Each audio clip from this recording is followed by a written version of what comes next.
Back EMF क्या होता है, ये अगर इस तरफ वो चल रही थी मोटर, अब वो इस तरफ चलने लगी। ये जनरेट क्या करती है,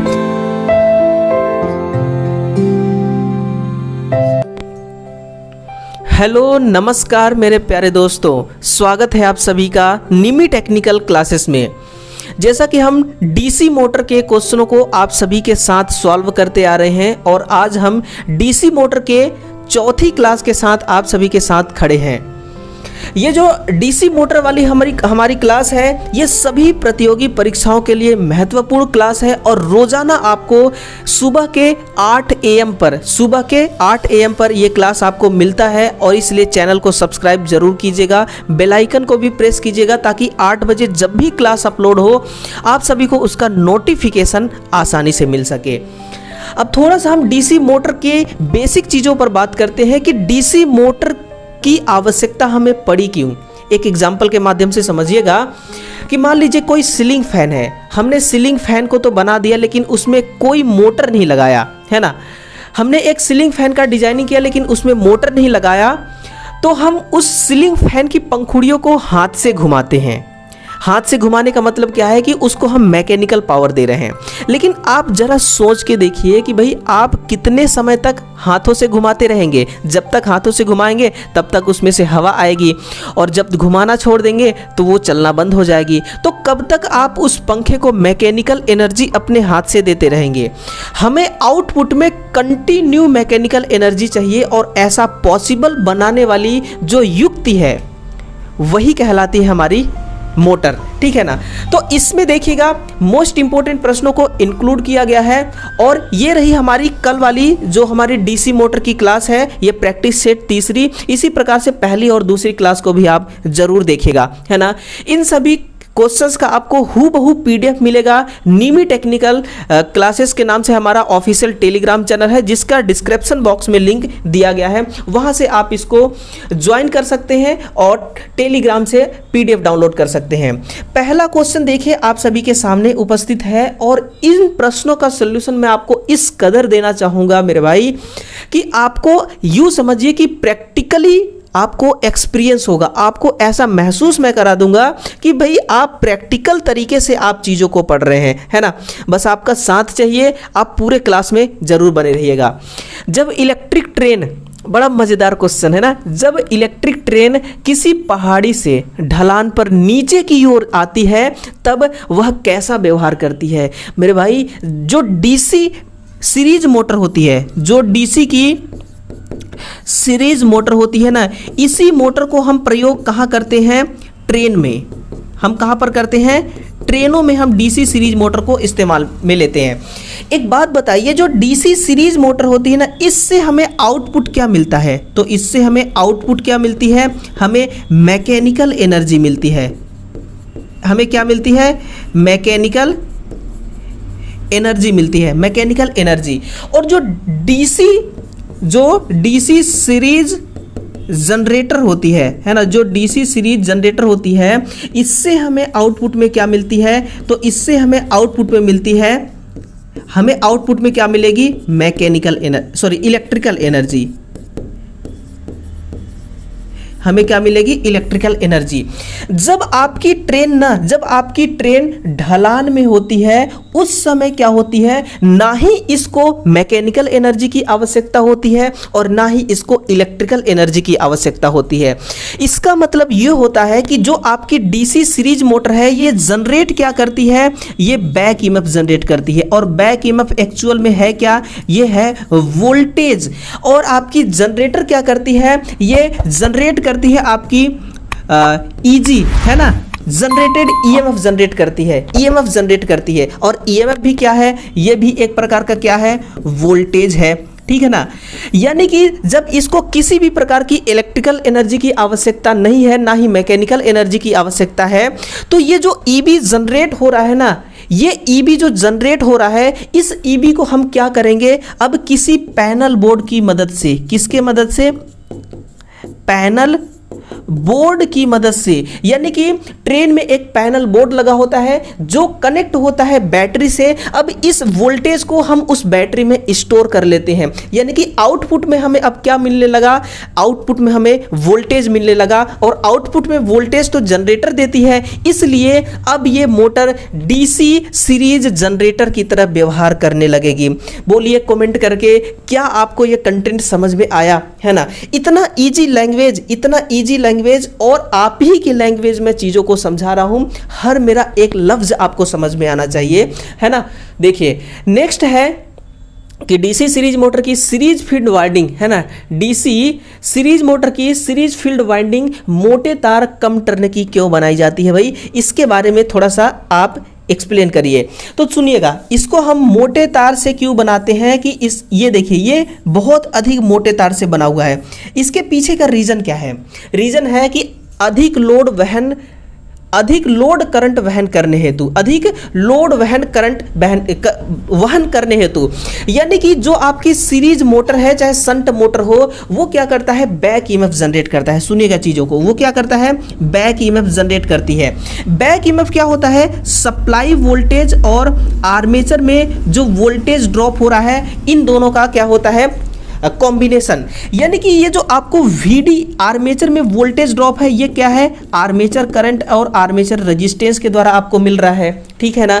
ये आर्मेचर का जो रेजिस्टेंस है, ये कम कैसे होगा, जब तार कैसे होंगे, जब तार मोटे होंगे, है ना? तो मोटे रखने का रीजन क्या है कि भाई आर्मेचर का रेजिस्टेंस कम करेंगे। अगर आर्मेचर का रेजिस्टेंस कम होगा तो आर्मेचर में जो वोल्टेज ड्रॉप हो रहा है ना, वो कम से कम होने लगेगी, है ना? ये आर्मेचर में जो वोल्टेज ड्रॉप है वो कम से कम होने लगेगी, जिससे क्या होगा, ये जो आपका बैक ईएमएफ है ना, ये बैक ईएमएफ लगभग सप्लाई वोल्टेज के टच में आने की कोशिश करेगी, यानी कि सप्लाई वोल्टेज के बराबर होने की कोशिश करेगी। इसीलिए बैक ईएमएफ का जो मान होता है वो सप्लाई वोल्टेज का 98% होता है, ठीक है ना? तो आपको पता चला कि अधिक लोड करंट वहन कर सके, यानी कि रेजिस्टेंस अगर कम होगा तो लोड करंट आसानी से इसमें से जो प्रवाहित होगी वो हो पाएगी, वो क्या होगी, वो हो पाएगी, ठीक है ना?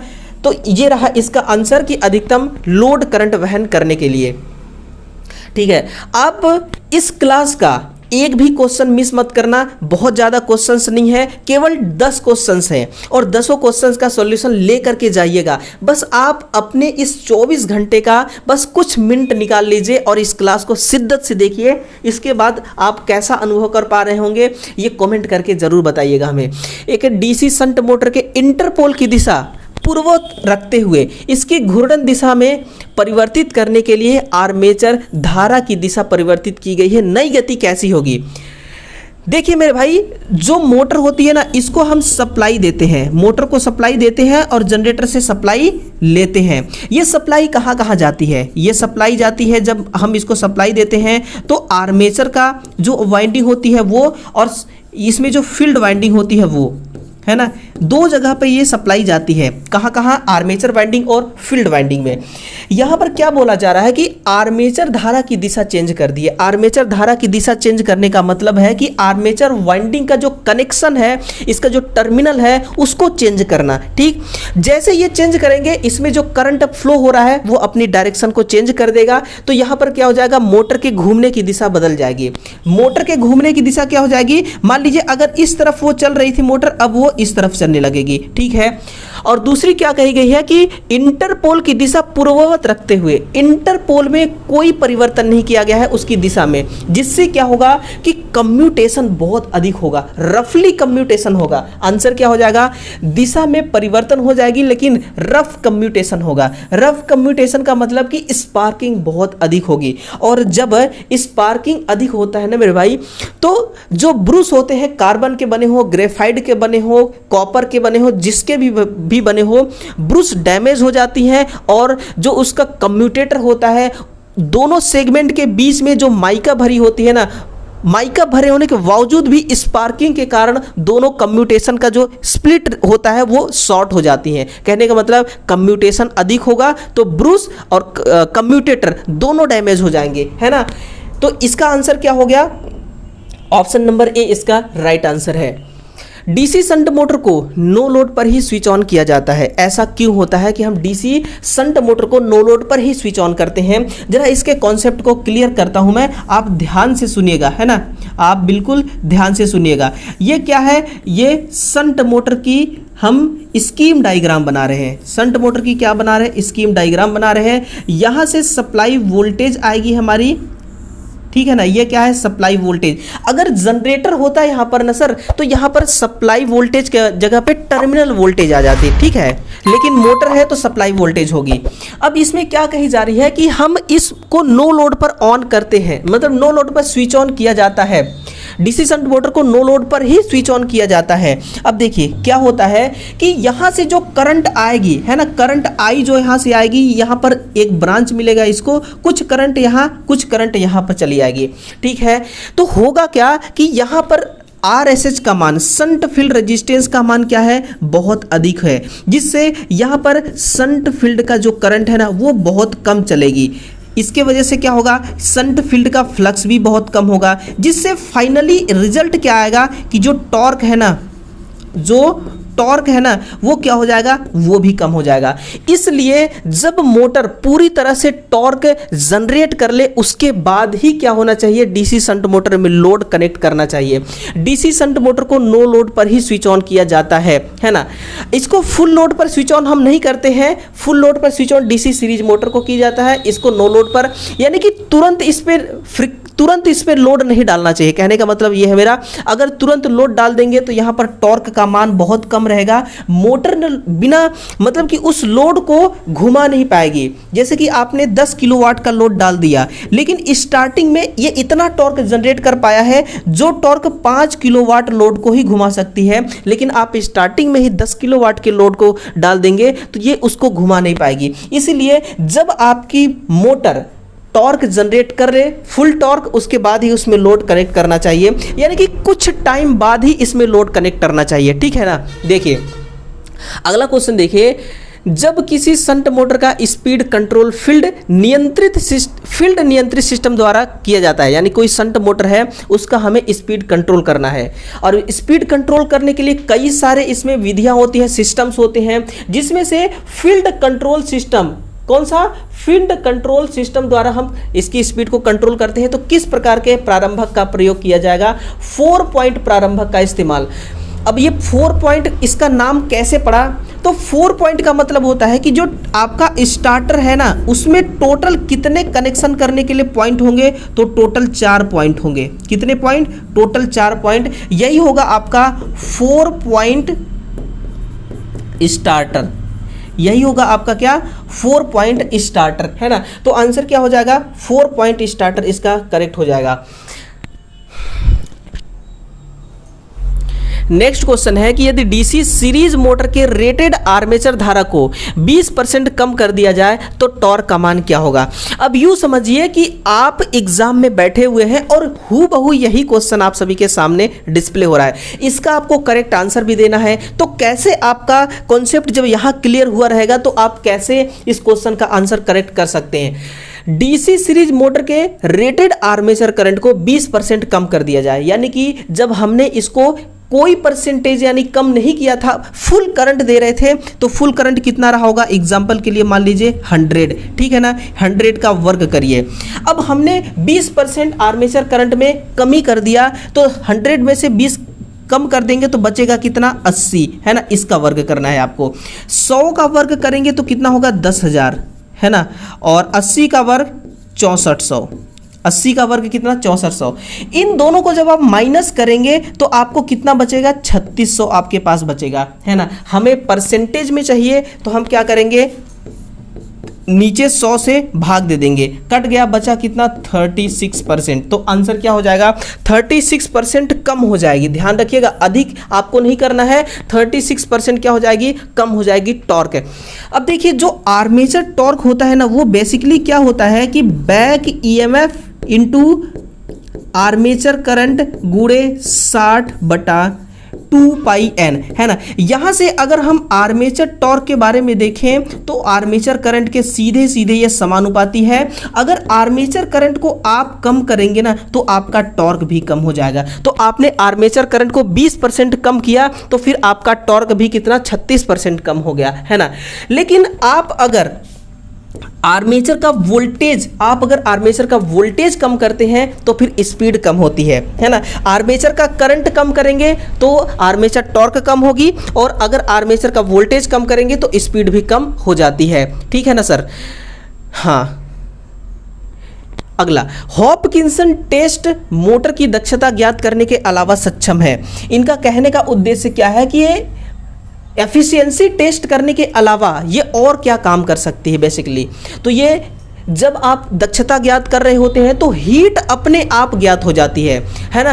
यानी कि मोटर को जब फुल लोड पर आप चला करके इसकी एफिशिएंसी ज्ञात करेंगे तो फुल लोड देने पर कितना कॉपर में हीट जनरेट होता है, फ्रैक्शन के द्वारा, लोड के द्वारा और कोर लॉस के द्वारा जो भी हीट जनरेट होता है ना, वो हीट हमें इससे पता चल जाता है। स्पार्किंग फुल लोड के दौरान कितना होता है इसका भी पता चल जाता है, हमें अलग से ज्ञात करने की जरूरत नहीं है ना। तो आंसर क्या होगा इसका? करेक्ट ऑप्शन नंबर ए व बी दोनों इसका करेक्ट आंसर हो जाएगा। अब ये जो हॉपकिंसन टेस्ट है ना, इसको हम हीट रन टेस्ट के नाम से भी जानते हैं। इसको हम हीट रन टेस्ट या फिर हीट रन परीक्षण के नाम से भी जानते हैं। इसमें क्या होता है कि इसमें 2 मशीन्स की आवश्यकता पड़ती है। इसमें कितने मशीन्स की आवश्यकता पड़ती है? 2 मशीन, एक डीसी मोटर होती है और दूसरा जनरेटर। दूसरा क्या होती है?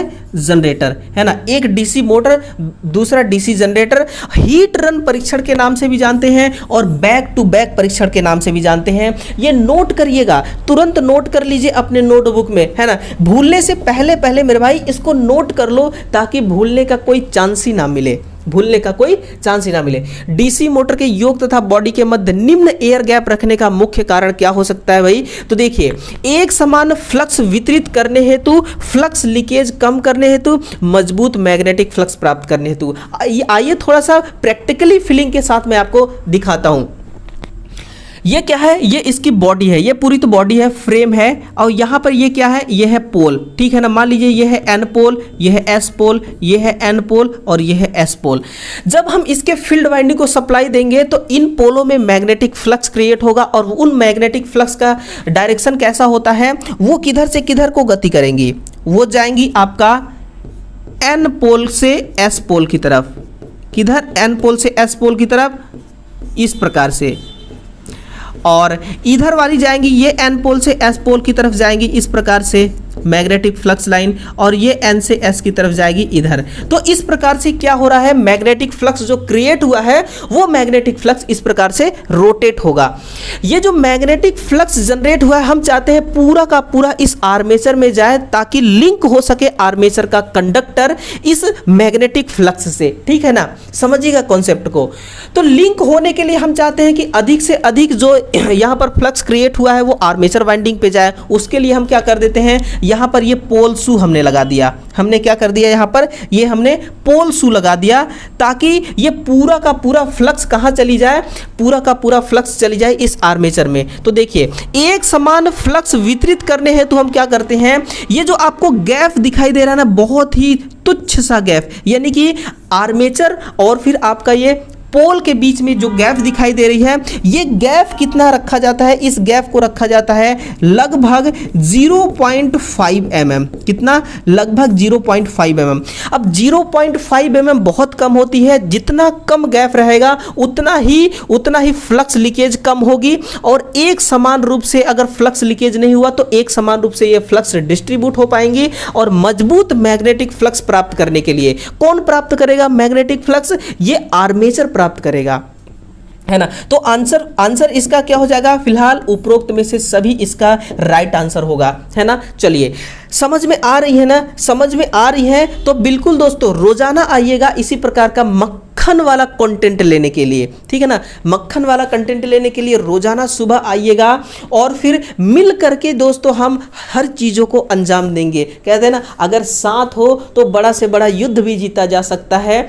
इसी प्रकार से एक स्टूडेंट का साथ एक टीचर के प्रति और एक टीचर का साथ एक स्टूडेंट के प्रति हो तो कोई ऐसा माइक का लाल कंपटीशन एग्जाम नहीं है जो आप उसको क्रैक ना कर सकें, बस साथ होना जरूरी है ना।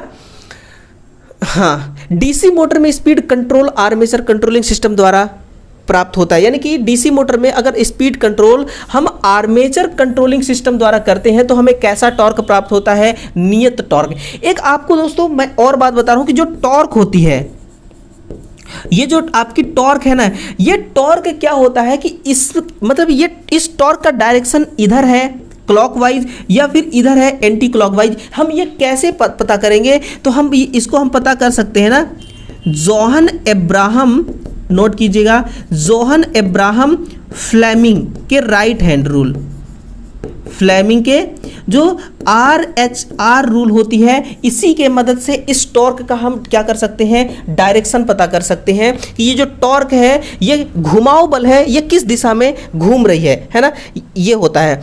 तो चलिए शायद हाँ एक क्वेश्चन और है कि जब किसी डीसी मोटर के सप्लाई टर्मिनल को बदला जाता है तो मोटर की गति में कौन सा प्रभाव उत्पन्न होगा। देखिए मोटर में कोई प्रभाव उत्पन्न नहीं होगा क्योंकि सप्लाई टर्मिनल को आप बदल रहे हैं। सप्लाई टर्मिनल से जो सप्लाई आ रही है वो आर्मेचर वाइंडिंग को और फील्ड वाइंडिंग को जा रही है। तो अगर आपने सप्लाई टर्मिनल को ही बदल दिया ना तो आर्मेचर और फील्ड दोनों का कनेक्शन एक साथ चेंज हो गया, और एक साथ चेंज होता है जब, तो कभी भी मोटर अपने घूमने के डायरेक्शन को चेंज नहीं करता। या तो आप आर्मेचर वाइंडिंग के कनेक्शन को चेंज कीजिए या फिर आप फील्ड वाइंडिंग के कनेक्शन को चेंज कीजिए, ठीक है। तो चलिए दोस्तों, फिलहाल हम अपनी मंजिल तक पहुंच चुके हैं और हमारी मंजिल थी इस क्लास में जितने क्वेश्चन थे उन क्वेश्चनों का हल निकालना। तो इन सभी क्वेश्चन का PDF निमी technical classes official Telegram channel से प्राप्त कीजिएगा और यूज करिएगा, उसको इस्तेमाल करिएगा उसको अपने रिवीजन के टाइम पे, ठीक है दोस्तों। कंटेंट अच्छा लगा हो तो चैनल को सब्सक्राइब जरूर कीजिएगा, वीडियो को शेयर कीजिएगा। एक बार दिल पे हाथ रख के बोलिए कि मजा आया क्लास में आपको या नहीं, है ना। मजेदार क्लास तब होती है दोस्तों जब कंटेंट में मजा हो, और कंटेंट जब आपका मजेदार हो तो फिर क्लास ऑटोमेटिक मजेदार बन जाती है। वीडियो को लाइक कीजिएगा, कमेंट जरूर कीजिएगा, शेयर जरूर कीजिएगा अपने दोस्तों तक। और जब आप शेयर करेंगे ना तो आप किसी न किसी माध्यम से एक प्रकार से अपने दोस्तों का हेल्प करेंगे, ठीक है। तो दोस्तों का जो हेल्प है वो जरूर करना चाहिए, दोस्ती निभाना चाहिए, है ना। निभाना चाहिए कि नहीं, निभाना चाहिए ना। तो बिल्कुल ये रहे टोटल 10 क्वेश्चन, और सभी क्वेश्चनों का दोस्तों सॉल्यूशन जो है वो पूरी ईमानदारी के साथ मैं आपके नोटबुक तक पहुंचा चुका हूं। अब आपका जो काम है वो आप काम कीजिए, अपना काम। वीडियो को शेयर कीजिए, कमेंट कीजिए, लाइक कीजिए, सब्सक्राइब करवाइए, सब्सक्राइब कीजिए। तो कल मिलते हैं हम डीसी मोटर का क्लास नंबर 5 को लेकर के, और फिर उसमें देखते हैं किस प्रकार का क्वेश्चन रहता है। तो चलिए दोस्तों, मिलते हैं कल सुबह। तब तक के लिए आप सभी का बहुत बहुत धन्यवाद। Thank you.